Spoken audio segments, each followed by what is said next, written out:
Welcome to World War II, Both Sides of the Wire, the podcast where we lift the lid, bust the myths, and explore the incredible history of the Second World War from the Allied and Axis perspectives. I'm Jesse Alexander, a public historian specializing in the history of the two world wars. And I am Matthias Strohn, German officer, professor of military studies, and author. In this episode, we'll round off our in-depth discussion of the experience of prisoners of war. And this time, we'll turn to Germans in Western Allied hands who might be sent to the vast and remote forests of Canada or end up living for weeks in dirt holes in open fields. Hi, Jesse. Another week, another podcast. So this is now the fourth we're doing on prisoners of war. I think when we started, we had a structure and said we can do everything in one episode. Very quickly, we realized that is not happening. And I'm particularly glad that when but basically it was you, put together this intro sentence, that you put remote forests of Canada. Because finally, again, I can use my most beloved phrase, the deep, dark woods. Here we are. I haven't used that, dear listeners, I haven't used that in a long, long while. But now here we are, the deep, dark woods, not of Germany and Grimm's fairy tales, but of Canada. So that is probably the highlight for me personally, because I managed to squeeze it in at the very beginning. I'm homesick already. But let's move away from this and let's look at is it also gruesome? There probably is some gruesomeness in the story here. Well, dear listeners, it is about prisoners of war. We tend not to really look at prisoners of war quite often. Say we're all interested in what happens in wars and in fighting and battles. But the moment the fighting stops, lots of people lose interest. And what happens afterwards to the individuals is often worse, more gruesome, and lasts much, much longer than the time they spent in proper uniform and fighting.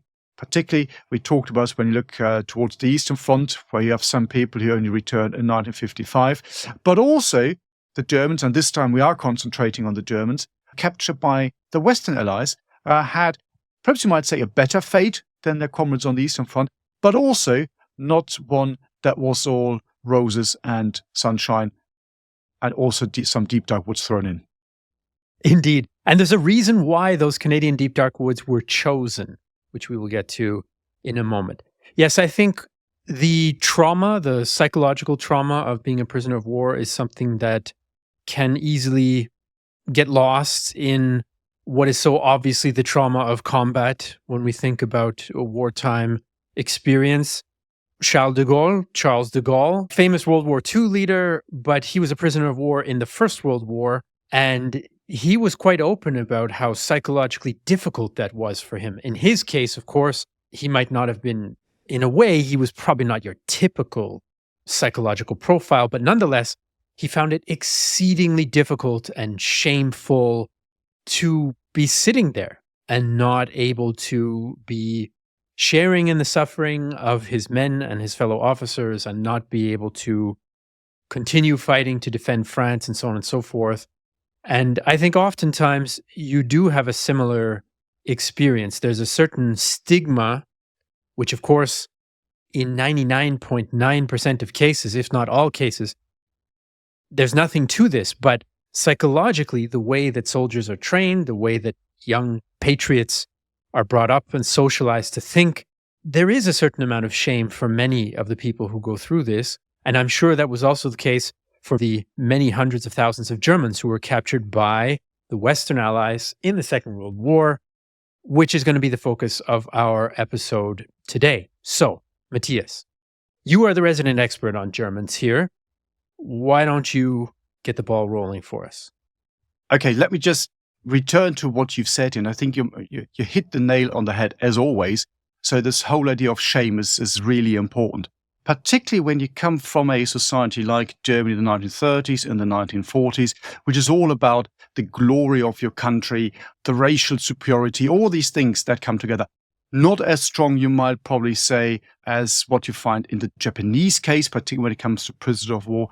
It's also something that plays people's minds. I think that's very clear. And what you can also see is an interesting shift here as the war progresses, because the people who surrender to Allies in the early stages of the war, but perhaps also in North Africa, they you might say are the veterans. They are the people who had been not all of them, but particularly the officers, had been trained and brought up in the old system. So they're not as heavily indoctrinated as the people who get caught later on. And when you look at it, of course, it's a very, very broad brush now. Every individual case is a very different one. But because they're not so heavily indoctrinated, they seem to cope a little bit better rather than their counterparts who really thought that, they should have fought to the death for Greater Germany, for Hitler, and all these things. So I think that's, again, it's a very interesting aspect that is very often overlooked. And it's very difficult to put your finger on this as well, because, again, these are all individual cases. There is some interesting research that's been done on this, because the British interrogated German officers, and then they also listened to their conversations, record all of this, and this has now been published in books. And it's quite interesting to see these conversations, because all this comes out in the conversations between these officers. So are we traitors to the cause? Is Hitler a traitor? Should we have fought harder? Should we not have fought harder? All these things are really interesting, this moral dilemma that people find themselves in. And that's very difficult to bring out. And, for example, interrogation, or people probably wouldn't want to talk about this. It's quite difficult, which might be one of the reasons why we don't have a lot of historiography, and also we don't have a lot of, for example, films on prisoners of war. And when we look at the German case, I can think of one very, very good film that's called Land of Mine.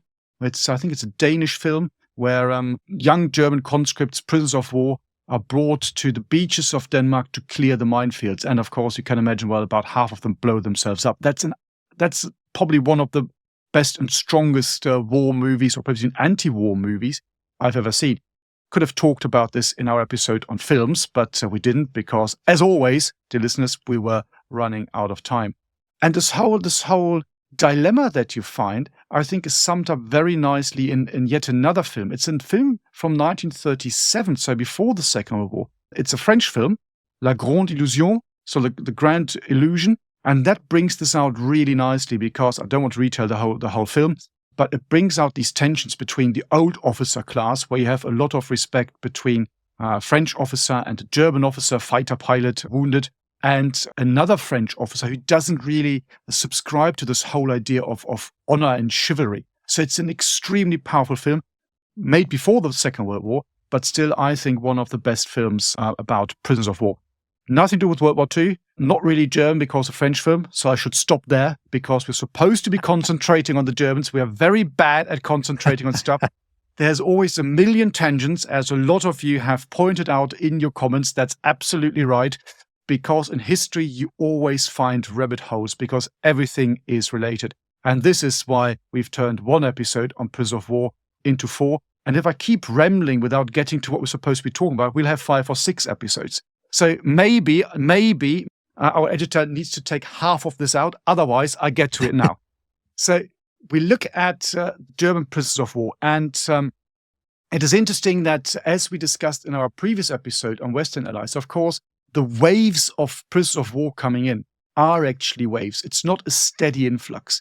And that means, in the German case, up to 1943, the number of German prisoners in Western Allied hands is very, very low. So the people that you find are mainly Air Force crews, potentially shot down over Britain during the Battle of Britain, or perhaps U-boat crews, naval crews, ships, these things. This really changes in 1943 with the mass surrender, for example, of German and also Italian troops in North Africa. And then, of course, we go forward, other big battles. Of course, we've got Normandy, and then the German front collapses. And then you've got this huge wave of German prisoners coming in. So in the end, you're looking at round about 6.5 million German soldiers that are captured by the Western Allies. It's mainly, of course, the British and the Americans. But of course, other contingents play a role as well. The French, for example. The French hold about 750,000 German prisoners of war. Some of them were actually handed to them by the Americans. Because the Americans said, first of all, we can't cope with this anymore. And secondly, you could use these to rebuild your country. So that's a huge number that you find here. And of course, within this number, again, you find differences. Not every prisoner of war is the same.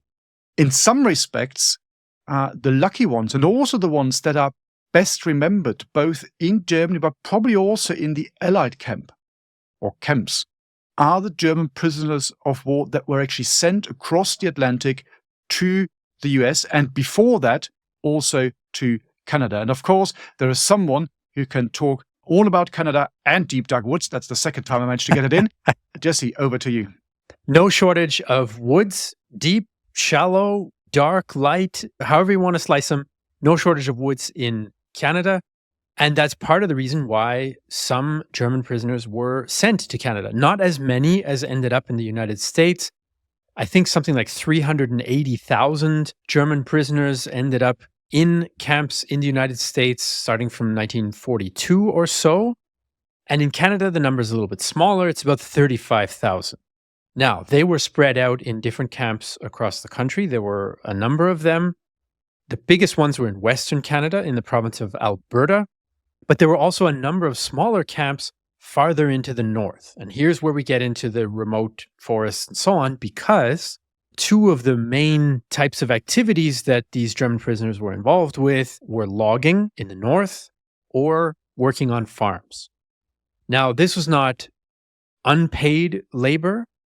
It was paid. They didn't get paid, a Canadian-style wage, let's say, but they were paid for this work, which is not insignificant. I think that shows it's an example of the more rules-based treatment, let's say, of prisoners in the Western system. In particular, of those 35,000, we talk a lot about death statistics and how many died of this group and that group. We've had a lot of awful death statistics, but here's one that is a little more encouraging for the humanities side of us.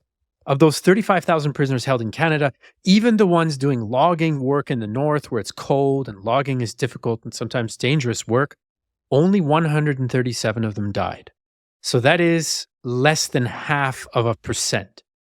And if you compare that to the 1/3 of Germans who die in Soviet hands, 2/3 of Soviets who die in German hands, 25% of Allied prisoners who die in Japanese hands, etc., etc., this shows that they were being treated fairly. Five of those 137, were executed for different types of crimes that they committed while they were imprisoned.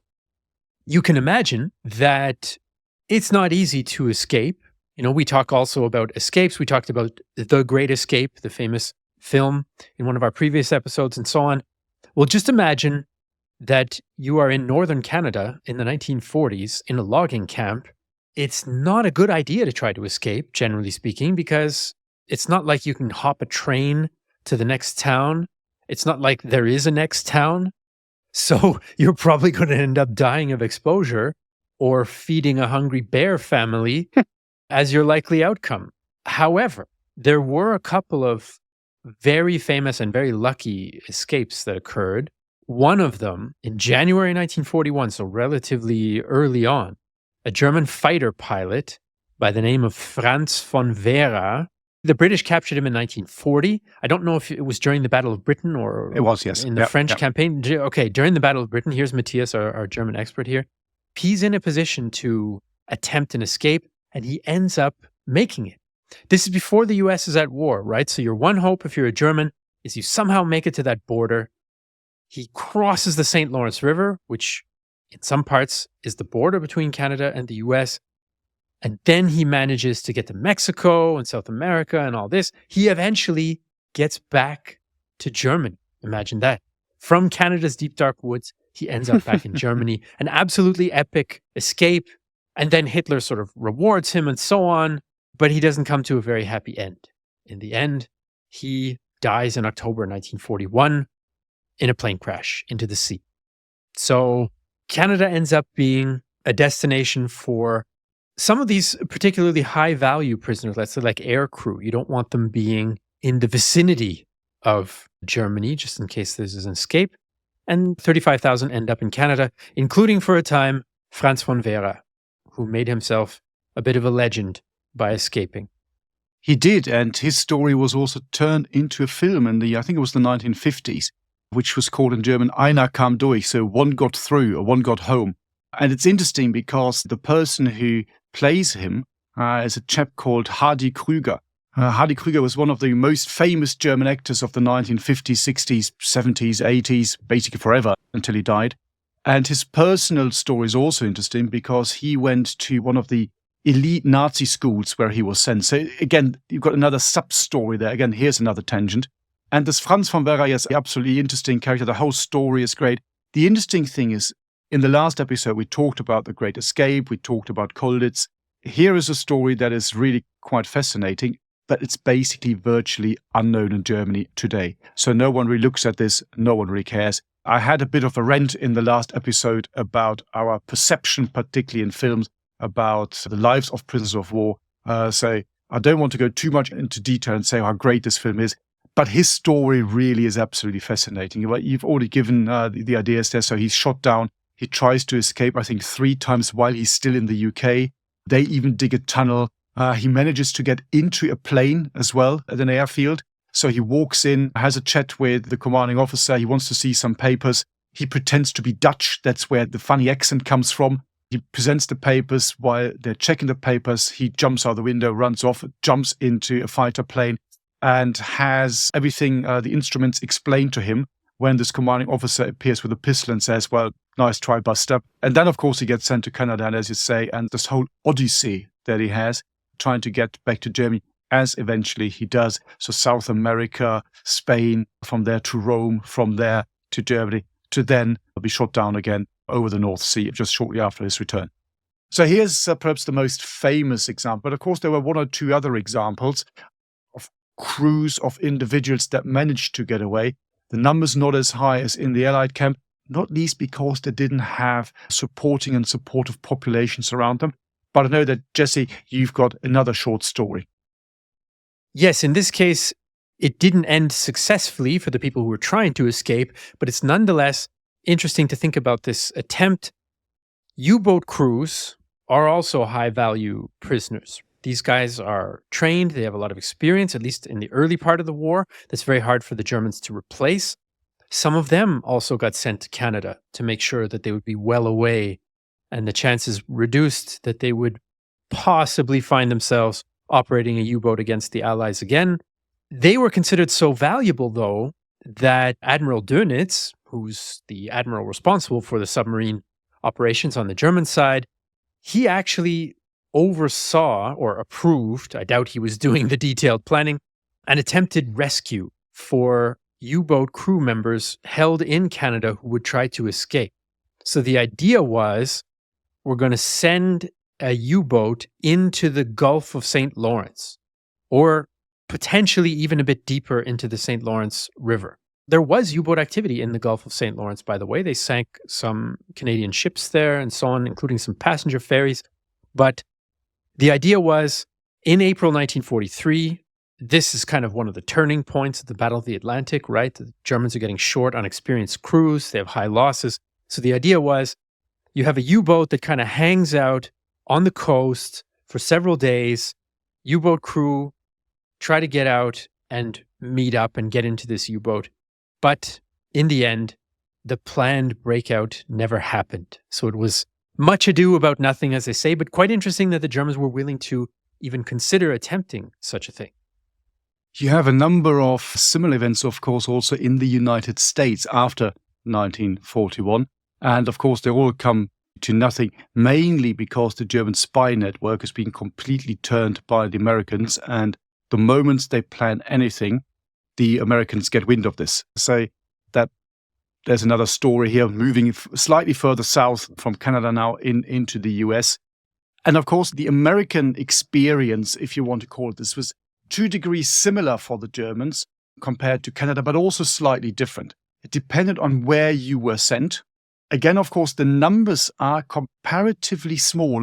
You already mentioned it before, about 10% of these prisoners of war captured by the Americans are sent to the US, roughly speaking 10%. The rest of them are held somewhere in Europe. And yet it's these roughly speaking 10% that have really become the embodiment of the German prisoner of war captured by the Western Allies. Again, so here's a bit of a myth, you might say. What is interesting is when you read the account and listen to the veterans when they were talking and the former prisoners of war, it was fascinating to see that on the one hand, in the prisoner of war camps, they could just continue with their normal, let's call it military routine. You would still get promoted when it was your time. You'd still get paid. You could wear your decorations. If someone died, you were buried with full military honors. There's a number of very famous pictures where someone dies and he's buried and you've got the swastika flag, and you normally read then some captions underneath. Well, how could this happen? Well, that's very simple and obvious because that was the official flag of the German Empire at that particular time. So it all made sense. But what you also find, on the other hand, is you had a lot of interaction with the population, because everybody knew that it was quite difficult to get away from the US. And in many ways, again, very broad brush, the way they were controlled and treated was perhaps a bit softer, a bit more lenient than in other parts of the world. In the South, they would quite often work on the farms. They were actually seen as competition to the cheap labor you had there because they were even cheaper. In the North, they would also work. And it's really interesting when you look at the accounts from them. They underwent some sort of, you might even say, re-education program without actually being re-educated, but just seeing this what they perceived as a completely different world. And the one thing nearly everybody always commented upon was the high number of cars you could see in the streets. Because per 100 people, I think I would have to check the exact figures. I think per 100 people in Germany at the outbreak of the war, roughly speaking, there were 5 cars. In the US, it was 20 or 30. I'm not entirely sure. I would have to check the figures, but it gives you a rough idea. So they were completely overwhelmed by this different world and also the wealth that they experienced. So that's a very interesting aspect as well. And what you then see is that if you have a bit more of an active re-education program, both in the US and also in Britain, and we'll talk about Britain in a moment, a number of officers were very heavily influenced. There were actually classes on things like democracy and the value of democracy. And what is quite interesting is to see that a lot of people that took part in these actions, in these courses, whatever they were, and saw the evilness of the Nazi regime, these were then, not all of them, but some of them were then some of the founding fathers of the West German army in the mid-1950s. Baudissin perhaps is the most famous example, who came up with this idea of what's in German is called innere Führung, inner leadership. So what motivates someone to fight? It's not only because you've given an oath, but you need to be convinced that you're fighting for the right thing, and that includes democracy. So really interesting how you can see these not only parallels, but also these longevity of these things. Because even today, this whole idea of innere Führung, inner leadership, is still one of the founding principles, one of the main principles of the German military. So you can really link this back to prisoners of war camp in World War II.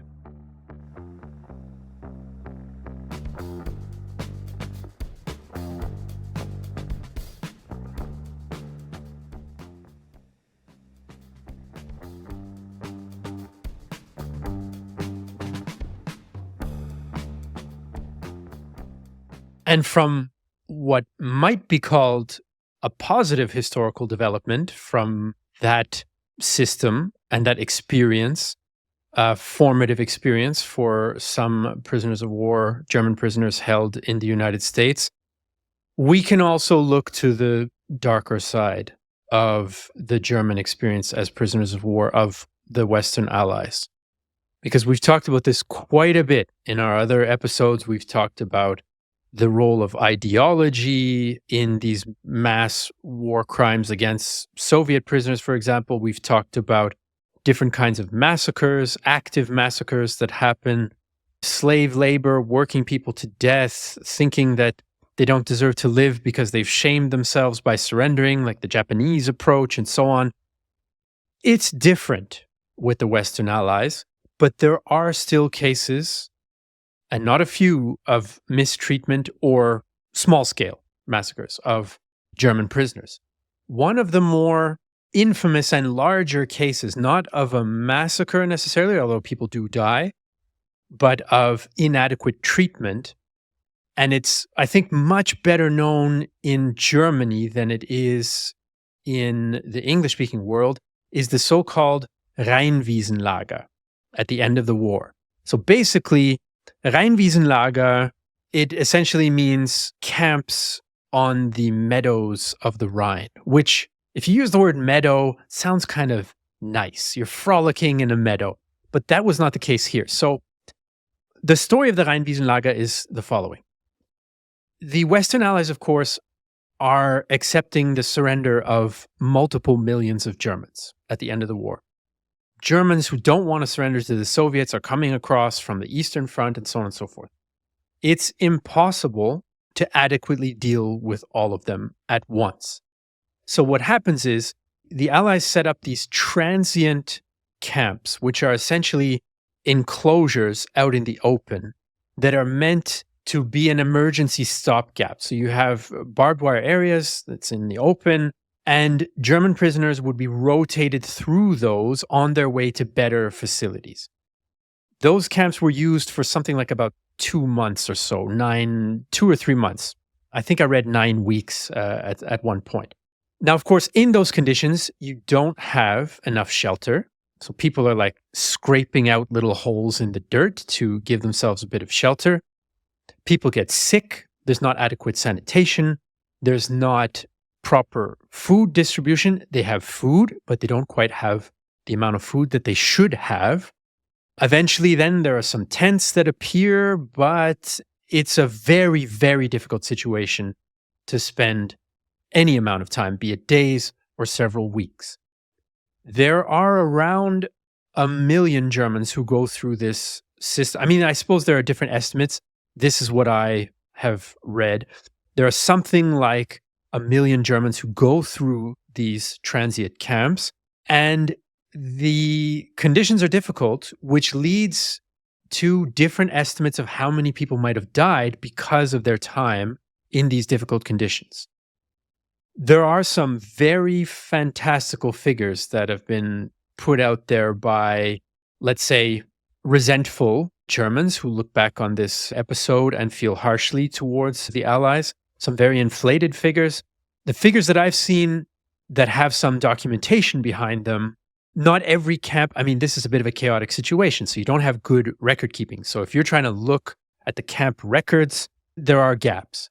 As far as I know, there are, according to records from 6 of the 17 transient temporary camps, around 1% of those prisoners die, which is about 10,000 people, which is a lot of people dying.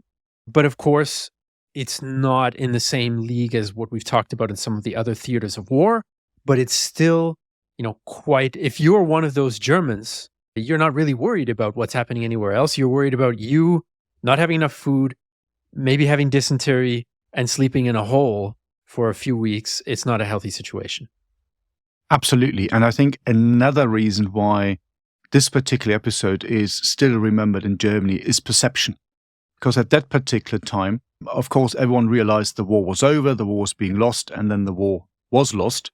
And there was a very, very clear ranking, you might say, in the minds of the German soldiers and also the civilians. So who do you surrender to, or who do you want to be liberated by? And at the very top were the Americans. So if you were given a choice, you can surrender to any other foreign nation or army, you would always go American. The next were the British, then the French, and then it's the Soviets. So these are just, of course, the major belligerents. And I think there's also a degree of astonishment that you surrender to these people who've got these ideas of humane treatment, democracy, and suddenly that's the perception, they let everybody die. So I think that plays a role as well. And of course, there's an internal and an allied reason for why you end up with these camps as well. So the allied system is completely overwhelmed by all these numbers of Germans that are now beginning to surrender, because this really is mass surrender. About 2/3 of these millions of people are captured in the last few weeks of the war. So what do you do with them? In 1943, Britain and the US had made an agreement in which they said half of the prisoners would go to Britain or come under British control, and half of them would come under American control. And suddenly you've got this influx, and everyone's trying to surrender to the Americans. And the Brits then saying, well, you know what, we are overwhelmed, we can't take them anymore, so we don't really know what to do with them. So eventually they also give, I think I mentioned this before, about 750,000 of them to the French. So they're just trying to redistribute these vast numbers. The infrastructure simply isn't there. And what you then also have is, you might perhaps say, a rather cunning idea by Eisenhower. He says, okay, well, these guys are all surrendering now. The war's basically over. And that means these guys are no longer prisoners of war because the war is done. It's nearly over, then it is over. they can't be prisoners of war. So they give them a different status. And the different status that they get is that of disarmed enemy forces. And I might say that makes perfect sense because that's some sort of legal requirement. When the war is over, you can't be a prisoner of war. So it came sometimes with some better treatment of the Germans because you're no longer at war. But it also meant something else. And that, I would argue, is probably the real reason why this idea was introduced and why Eisenhower pushed for this to be applied to the German prisoners of war. Because if you're a prisoner of war, the nation that captures you is bound by international treaties to treat you as, particularly when it comes to food, as, well, just like one of their own soldiers. You're entitled to the same amount of calorie intake, which was somewhere in the region of about 2,000 calories a day. If you are a disarmed enemy person, that doesn't apply to you. And the rules that were then applied were the rules for the civilian population.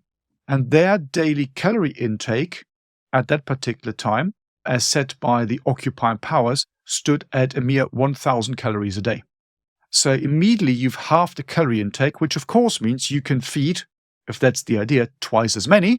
But of course, that also means that quite a few are going to suffer. It did have some positive effects as well. I can tell you a personal story. So my grandfather, who had been in France from 1940 to 1944, he then withdraws and retreats in 44 into early 1945. And he then basically surrenders to the British in the area of Hamburg. That's how far he got. And because he surrenders when the war is over, he is not a prisoner of war. So again, the Brits say, what are we going to do with him? Well, basically, you can do whatever you want. Our system is overwhelmed. And they told him, all we want you to do is be back in the camp by nightfall. So during the day, they had free reign. They roamed the area. They always went into Hamburg. And what do you do when you're a young man, you haven't got anything else to do? Well, they went to the bars and pubs. So when my grandfather then married in the autumn of 1945, his parents' wedding present was to go around all these bars and pubs in Hamburg and pay the tabs, which I think is quite a funny story, actually. So again, the little personal thing, but you can see That's awesome. These things also happen. So again, you've got lots of different fates, and sometimes being a disarmed enemy force could also have advantages that did not apply if you are in one of these Rheinwiesen, as they were called. Dear listeners, just type it into YouTube, type it into Google, and look at some of these pictures. They actually look a little bit like probably concentration camps or what you'd expect to see of a Soviet prisoner of war camp on the Eastern Front. So these were the conditions. So really absolutely awful. Indeed. And thankfully, they were transient, temporary camps. Otherwise, obviously, the situation would be on a completely different scale. We should say another word, or I would like to say another word about those hundreds of thousands of Germans who were turned over to the French.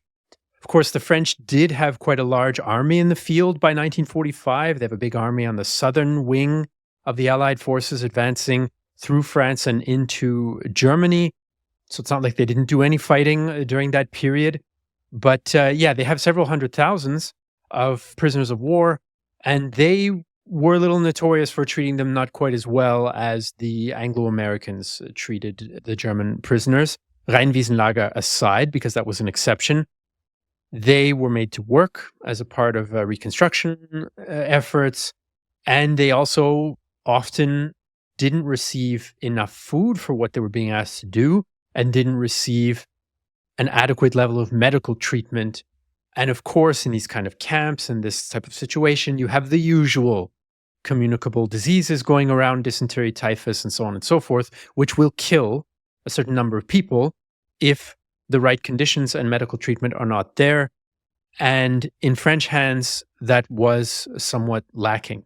In fact, my own grandfather, also fought in World War II, of course, is the one who recommended a book to me to read about that at the time, or a book chapter, I should say, to sensitize me to that particular incident. So he had that on his mind. He had that German experience, the experience of the enemy, on his mind as well. Because, of course, one of his fears, he always said that his greatest fear was to be severely wounded and not be able to be rescued or treated, and to know, okay, I'm alone and I have probably a fatal wound, but I'm still here and experiencing that until it's over. That was his number one fear. But another one was certainly being captured because of that uncertainty. And I think that's one of the reasons why he was so interested in the fate of those German prisoners. More on him and German prisoners later, but first we have a couple of other fish to fry, I think, before we move to that. Yeah, continue with that French theme. So, of course, the French do not really capture a lot of Germans because even in 1944, 1945, the French contingent is relatively small. But as I already said, the other two powers, in particular the Americans, hand over hundreds of thousands of German prisoners to the French because of logistical issues and also because they say, well, you can use these guys to rebuild your country. And this is exactly what they do. And from the German mind, the German memory, particularly well remembered because feared, was the work in the coal mines, where you had a very, very high rate of casualties and death and injuries. And that's what's been remembered because you need coal to rebuild the country. So part of Germany, the Saarland, was actually even taken away from Germany and returned to Germany in the 1950s because there is a lot of coal there. And the whole development there is also very interesting. Because when you then move forward and you go into 1947, so the war, of course, is over, there is a conference in Moscow. And amongst other things, they talk about prisoners of war. This conference is really the beginning, you might say, of the Cold War. It completely falls apart. It doesn't work. They can't agree on anything. But the interesting point for our podcast today is the whole debate about prisoners of war. Because at that stage, you still had about 640,000 German prisoners in France alone, around just over 400,000 in the UK and about 14,000 in the US. And at this conference, it is agreed that by the 31st of December 1948, all prisoners of war will be sent home. We talked about this in a previous episode where we talked about the Eastern Front, how the Soviets managed to get around this.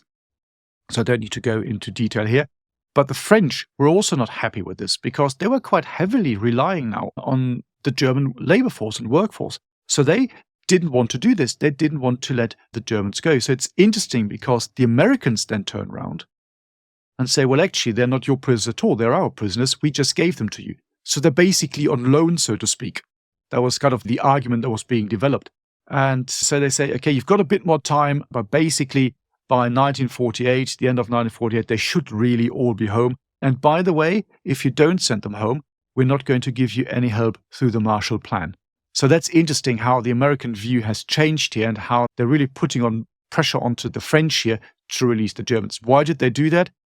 Probably not because they loved the Germans so much, but because they could see that the Cold War was developing and a reasonably strong Germany as a counterbalance to the Eastern Bloc might not be a bad idea. So again, of course, it's all politics, but I think it's also interesting to see the tensions that you can find within the Allied camp when it comes to German prisoners of war. So we've now talked about basically 3 or 2.5 of the powers, you might say. That's the US, that's France. And the half one here, forgive me, please, is Canada, because I would still... I thought France would be the half one. No. Because here in my mind, in this argument, Canada still more or less, please forgive me, Canadian listeners, to the UK, because you have these very strong links there. So I'll allow it. So we now need to have a quick look at what goes on in the UK as well. I think everything we said so far about the other nations applies as well. So let's look at what goes on in Britain. In general, it is fair to say that the German prisoners of war were well treated. There are examples, and we've mentioned them a number of times in this podcast and also in a previous episode, where, for example, German bomber crews get killed by the enraged civilian population. One very famous story, one bomber crew is actually, so the story goes, is beaten to death by housewives from the East End of London. When the Germans jump out of the plane, which is being shot down, they're already wounded. So there's a bit of a debate. Did they die of the wounds? Did the broomstick help or not? But you get the idea. On the whole, once you made your way into the prisoner of war camp, the treatment was good. It was perhaps not as good as it would have been in an American camp, but the reason for that is not that the Brits didn't want to treat the Germans as well as the Americans did. It's just the economic reality of Britain during the war. So Britain is suffering anyway, even when you go behind and beyond the war. So, for example, in the UK, you have rationing for longer than in West Germany. That's quite interesting. So that tells you a bit about the economic situation in the UK. On the whole, the treatment was good. You have a number of very big camps, some in the Midlands, you've got some in the south, well, all over the country, of course. They were used to work on farms. And again, like with all these other nations, you get a lot of stories of fraternization. So my former boss at the Academy at Sandhurst, his father-in-law had been, I think, a conscript. You're never quite sure, because first he was a conscript, then he was an NCO, then he was an officer. So every time the story changed. But he was an SS guy, and he would be captured, and he then settled in the UK, as a lot of them did, because the argument that you hear quite often from these people, if they knew their family had been killed, had died, been bombed to death, whatever, there's nothing for me to return this country. It's completely destroyed, so I'd rather stay here. And you have a lot of links between these people who settle and British women, and they found families, and the usual story. So there is quite a lot of that going on. An interesting sub-story, of course, is also the internment that happens the moment the war is declared. That happens, of course, in all countries. I personally find the British example the most interesting one, because one of the big internment camps was on the Isle of Man. So basically in the Irish Sea, in the middle of nowhere, a little bit like a British Alcatraz, so to speak. So you can't really get off easily. And that makes sense to put them there.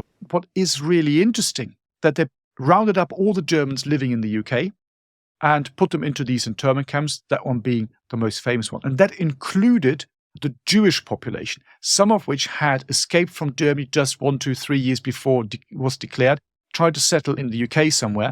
Because they still had German passports, they were then put into the internment camp. So you can see how, I'm not quite sure what's the right word, confused or angry they were. And of course, you've got stories about the famous and very prominent prisoners of war, probably the most famous one, Rudolf Hess, who flies to Scotland, crash lands his plane, and then, of course, spends the next 3 years in different prisoner of war camps in the UK. The very first one is actually a manor house, which is about 4 kilometers from where I live. I drive past that about 3 times a week. It's now being turned into, I think, a very fancy 5-star hotel or conference center. That's where he tried to kill himself by throwing himself off the stairs. And there was actually, the reason why he's moved from there then is not because they deem it's dangerous because the Germans might get him, but because the British get wind of a Polish plot to kill him. So some Poles in exile trying to get that to kill Hess. That's why he's then moved and brought somewhere else. So of course you get it as well. But again, this is not the normal experience. This is not the normal story that you find. But of course, the British they already had quite a bit of experience of keeping German prisoners of war. I mean, go back to the First World War. Go, for example, to Cannock Chase, which is the largest German war cemetery in the UK.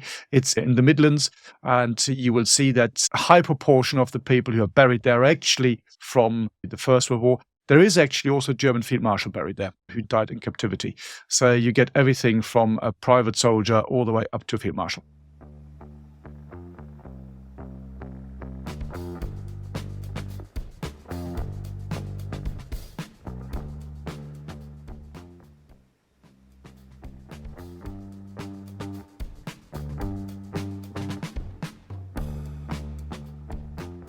And on the topic of famous prisoners of war, here's another tangent, by the way. History was YouTube before YouTube, I think, as far as rabbit holes are concerned. But in our previous episode about the Eastern Front, I don't think we talked very much about Stalin's son, who was captured by the Germans. They offered a swap for other high-value people, and Stalin just basically said no. So, yeah, another little factoid, another little nugget in there. But I wanted to move us on to a bit of another aspect of this. We talked about massacres many times now with regards to prisoners of war. And again, the scale is a little bit different, but nonetheless, there were some infamous incidents where British Commonwealth and American soldiers did kill Germans who had surrendered or who are in the process of surrendering, which, as we've discussed, is one of those gray areas that's very, very dangerous along the front lines for anyone who's trying to surrender. We talked in a previous episode as well about the German massacres of Canadians in Normandy, very infamous in Canada, that did lead to some reprisals, also relatively small scale, not much on the way of prosecuting anybody who was responsible because it was considered fair game. If they've massacred some of ours, we will turn a blind eye when our guys accidentally don't see them surrendering, etc., etc. There are a couple of other incidents that are probably worth mentioning. In Sicily, there were a couple of incidents called the Biscari massacres, where the Americans lined up some captured and disarmed Germans and killed them. There was an investigation, but again, it's not like the letter of the law was, fully followed in that case. The perpetrators got off relatively easily. And then even at Pointe du Hoc on D-Day, there were some incidents as well. But I know that that's something that you had on your list, Matthias, to mention as well. Well, let's start perhaps with Normandy, because that's the big battle, the famous one. And as you said, and as we discussed in the previous episode, yes, the Germans commit a number of atrocities also in the Normandy campaign. Well, when you listen to the Germans from that period, in that particular time, they would, of course, tell you exactly as you said, it's tit for tat, because we found some of our people executed, so we are going to do the same to them. Is that true? Is that not true? Always open for debate. There is some research now, very good historian, good friend of mine, Peter Lieb, he's German, but he's studied this particular campaign very much in depth.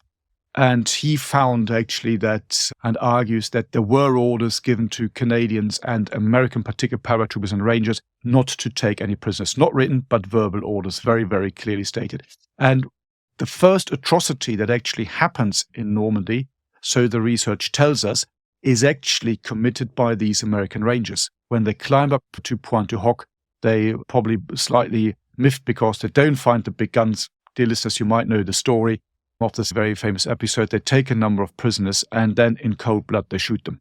So this is now amongst historians. I've personally never researched this, but I know leading Normandy experts who have, and they very clearly state this is the very first atrocity that has happened during the Normandy campaign, and that's a few hours in. So this happens. There are lots of other examples that you can find. Again, this tit for tat comes in as well. Of course, you normally don't have this ideology that you find on the German side, the SS, and we've talked about this now in numerous podcasts. I don't think I need to repeat this. But it would be absolutely wrong to say that the Allies did not commit atrocities. There is this fine line and grey zone in the heat of battle. What happens? That is something completely different.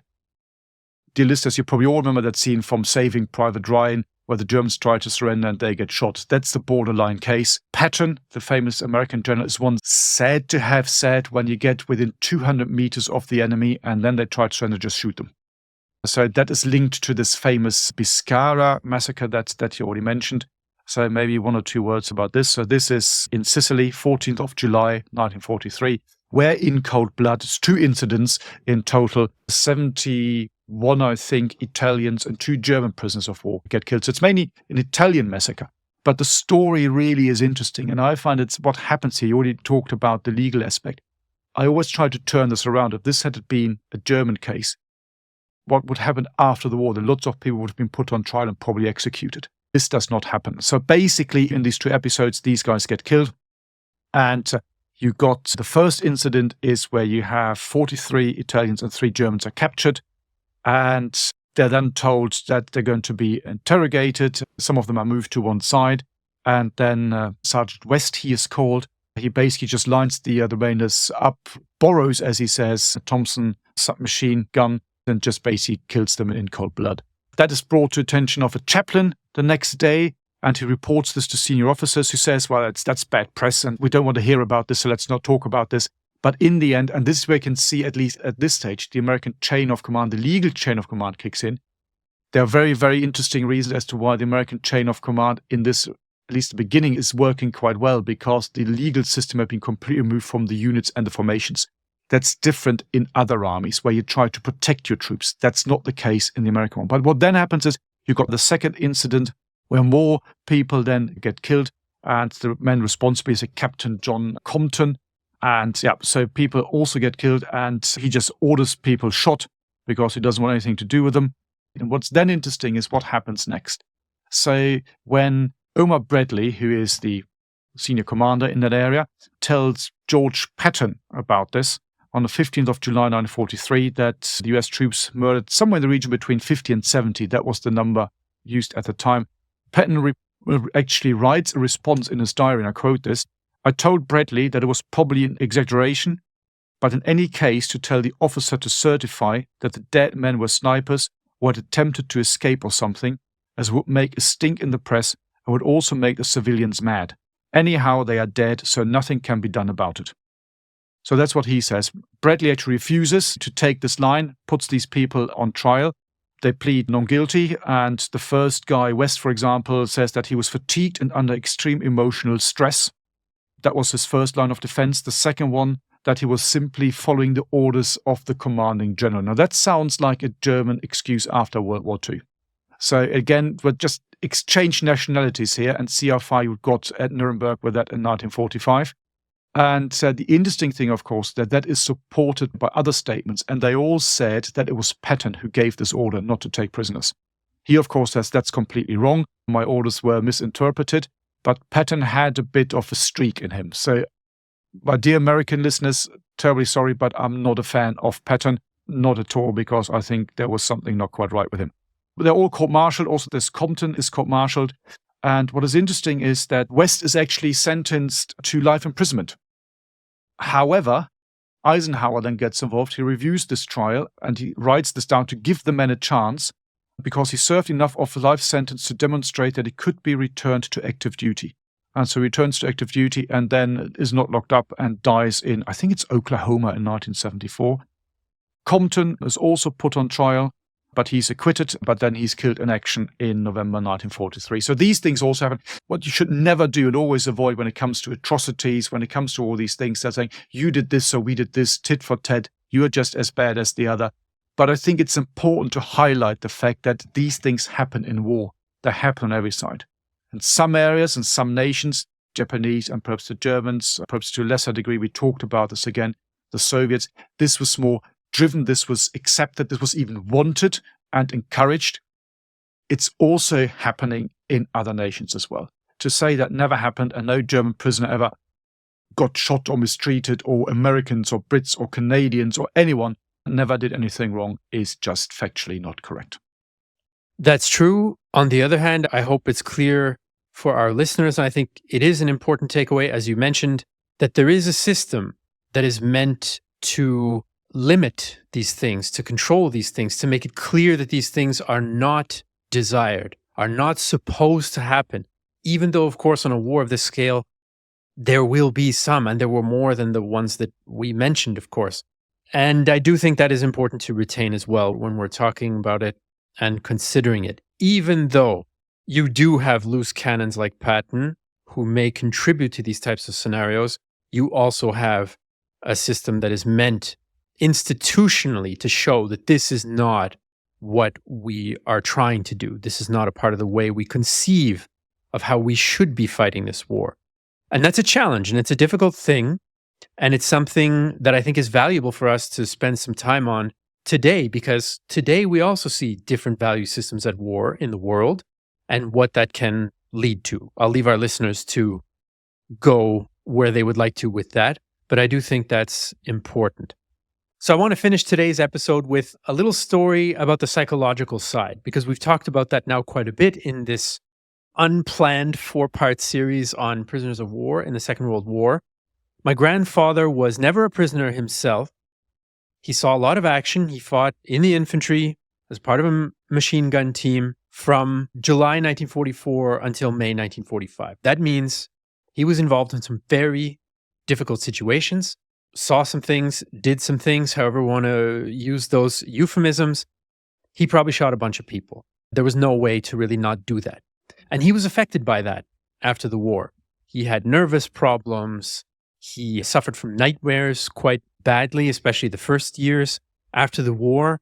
I spent a lot of time with my grandmother after my grandfather passed away. I lived with my grandmother for a while, and she told me a lot about their first years being married and how difficult it was, that he was suffering these effects of having seen combat. And as he was ill and going to pass away, in spite of all this other combat that he experienced and life and death and being a part of that, one of the stories that really stuck with him the most, that he mentioned to his son and so on as it was getting closer to the end, was about a German prisoner. And I don't know why it stuck with him so much, but I always found it fascinating. So the story is this, and it's mundane in a way. Units would make prisoners at the front, and then because they're still engaged, they would pass them back to units that were stationed just behind them and pass them back and so on. So at each stage of the way, the unit receiving the prisoners would have to then go through certain procedures to make sure that security rules were followed and so on. So my grandfather said it's towards the end of the war, a lot of older German conscripts. This older guy, and my grandfather was, 22 or 23, I guess, at the time. So older to him might have been younger than I am now.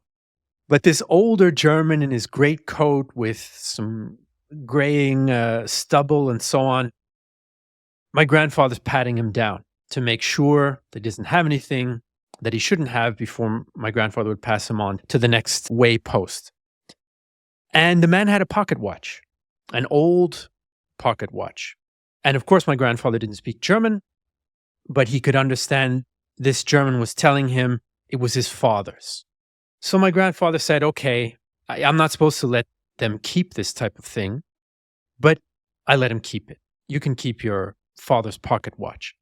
And he sent the prisoner on to where he had to go, and that was that. And this mundane act with a prisoner of war, over whom my grandfather had total power to do whatever he wanted, right? It haunted him for the simple reason, and this he told to his son then more than 50 years later in his last weeks. He always wished that he would have taken the pocket watch and taken the man's name and address so that he could have returned it to him after the war. Now, why would that stick with you as much or perhaps more than some of the other things that he'd done and seen? Probably because of that unique human situation that you're in involving prisoners of war, where you're helpless. And my grandfather sort of feeling like he should have, he did an act of kindness by allowing him to keep the watch, but he was then sure that the next post would take it away from him. And so in my grandfather's mind, that somehow became a focus in the midst of all the other terrible things that he did and witnessed, that he wished he had gone further with that act of kindness. And I feel like that's a tiny individual window on the unique type of psychological experience of prisoners of war. And it's one of the reasons why I do not regret that we spent 4 episodes of your time, listeners, on this topic, because I think it's quite a significant one. It absolutely is. And that's an extremely strong story you just told. It's, as you said, this act of kindness, humanity, and, well, as he perhaps perceived it, misguided humanity on his part, because, well, he then expected that someone else would take the watch off him. What a great story. It tells a lot about your grandfather as well, doesn't it? So it's really good. And everything else you've said, I agree. So, I mean, as we said at the very beginning, we wanted to do originally 1 episode on prisoner of war.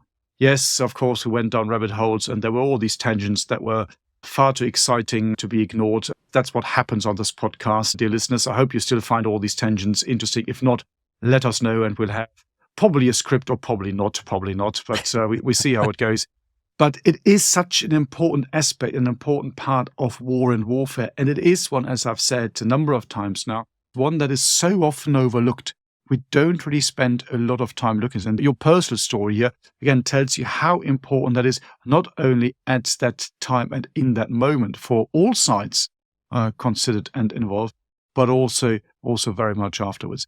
And when I look at my grandfather's generation, say, everyone I talked to, they talked quite often far more about their time as prisoners of war than actually the time they spent fighting. Now, of course, there's also perhaps the fact that they didn't want to talk about what they ever did in the war. But to many of them, as I said earlier, some of them got conscripted into the army by the age of 18. You do your basic training, and 3 weeks later, you're in a prisoner of war camp. And you stay there for the next 3, 5, 10, if you're unfortunate, 12, 15 years. Quite a long time. So that can have a very big impact. I still have a big box of things at home from a friend of the family who passed away a few years ago, all his wartime memorabilia. And so you've got some photos in there, Tito's razor, so we need to do an episode on that, and a few other things. And so that's about a fifth. And the rest of it is all things, or are all things from his time in captivity, in this case in the Soviet Union. Because he said to me, well, this was actually far more important for him as a human being, not least because of the time he spent there, than all the time he spent fighting or doing whatever he did before he'd been captured. So an absolutely important aspect that is too often, I find, overlooked, probably because, I don't know, what's the right word? Because it's not sexy enough. Is that perhaps the right word? Because, well, you don't have bullets flying and big explosions and people charging with bayonets shouting hurrah or whatever you shout. But yeah, it is absolutely important. That's why we spent all this time on there. And I hope, dear listeners, that you enjoyed it and also think that this was time well spent and all worthwhile. I feel the same way. Listeners, if you want to let us know how you feel, if you want to react to some of the stories that Matthias and I have told, if you want to share your own family story that might enrich our other listeners' knowledge or connection to this whole topic of prisoners of war in World War II, you can, of course, join our members community online. It's at bothsidesofthewire.com. We have a war room there where you can get exclusive content or you can interact with us from time to time as well. You can also get a free trial if you want by using the code word Deep Dark Woods. So join us at bothsidesofthewire.com. Members community, not only us, but other listeners who might share your passion for World War II history as well. And by the way, we're going to continue our conversation this week in the war room, where we're talking once again about the term blitzkrieg and all the historical baggage that comes with it. That is it for this episode, and we'll see you in the next one. You've been listening to World War II, Both Sides of the Wire, a Battle Guide production. To support the creation of future episodes, consider joining our dedicated supporter community, where you can enjoy exclusive benefits and connect with like-minded individuals. For more information, please see the show notes, and if you appreciated this episode, please leave a review on your chosen podcast platform. Thank you for listening. And we've done it again. I don't have much on this topic. I don't have much. 1 hour. How can we fill 20 minutes with this? Yeah, exactly. Mm-hmm. And we filled 20 minutes on my grandfather patting down one guy. But what are you going to do?